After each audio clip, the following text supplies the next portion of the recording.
ازيكم عاملين ايه؟ بما اننا كده بنحتار كتير على الغدا وداخلين بقى على الحر، يعني عايزين اكلات سهلة وفي نفس الوقت ما نقفش كتير في المطبخ. فالنهاردة هنعمل صينية الرز المعمر بالفراخ، حاجة كده من الاخر. فيلا بينا نشوف الطريقة. اول حاجة بنسمي الله، وبيكون كده معانا فرخة غسلينها كده كويس، وزن الفرخة بيكون كيلو ونص، يعني لازم تكون صغيرة معانا. وجبت بقى هنا بصلاية بشرتها بشر ناعم، وهبتدي بقى احضر التتبيله: معلقه ملح كبيره ومعلقه فلفل اسمر، وهبتدي اقلبهم كده مع بعض لحد ما يتجانسوا بالشكل ده. هبتدي بقى اجيب الفرخه وهبتدي بقى افك الرجول بتاعتها، ومن تحت الجلد كده اتبلها بالخلطه اللي انا عملتها، اللي هي البصل والفلفل والملح. بس مش هجيب من بره، انا عايزه الخلطه دي تحت الجلد بس، لاني هعمل خلطه تانية للغلاف الخارجي اللي بره بتاع الفرخ. هبتدي بقى هنا اربط الفرخة بالشكل ده واقفل الرجول، وهنحضر بقى التتبيلة اللي هي بره.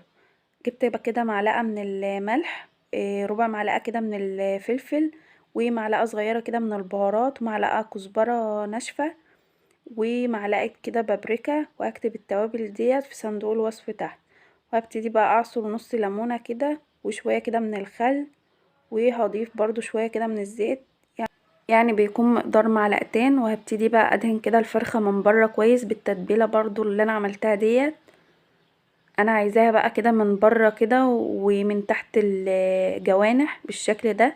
جبت بقى طاسة وهبتدي بقى احط فيها معلقة كده من السمنة، واسيحها كويس على البوتاجاز وتكون سخنة، وهنزل كده بالفرخة بالشكل ده. وهبتدي برضو في الطبق اللي كان فيه التتبيلة بتاعت الفرخة، هبتدي برضو انزل بالتتبيلة بالشكل ده. ومن وقت للتاني هدي صدمة كده للفرخة لحد ما تديني لون كده من كل جنب. هبتدي اقلب فيها بالشكل ده برضو من على الجوانب ومن الظهر كده لحد ما تلون معايا. جبت بقى هنا الصينية اللي هدخلها الفرن، حطيت كده فيها معلقة كده من السمنة ودهنتها كده كويس قوي. وهبتدي بقى احضر الرز. معايا انا نص كيلو من الرز، معلقة من الملح، رشة كده من الفلفل الاسمر، ومعلقتين كده من السمنة البلدي. وهبتدي ادعكهم كده كويس مع بعض. هنزل كده بالرز في الصينية، وهبتدي بقى اساوي الرز.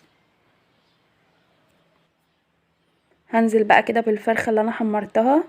طبعا انا اديتها صدمة، ما سويتهاش سوا كامل. طبعا هي بتكون صغيرة بس الكاميرا مقرباها.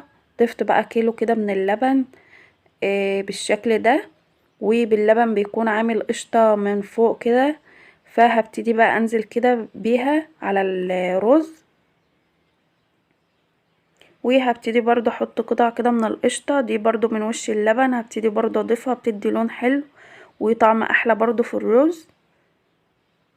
وهتطلع الصينية بالشكل ده. ادخلها بقى الفرن، بيكون ساخن على اعلى درجة حرارة من فوق ومن تحت لحد ما الرز بقى يبتدي يغلي ويبدأ بقى يلون كده معانا. هبتدي اطفي من فوق واغطي الصينية كده بورقة علشان نكمل بقى تسوية الفراخ وتكون مستوية بشكل كامل. وهنسيبها من ساعة لساعة وربع كده على حسب نوع الفرن، وهنخرجها بالشكل ده. الرز مش هيعجن معانا، ما تقلقوش، وهو هيكون طعمه جميل جدا.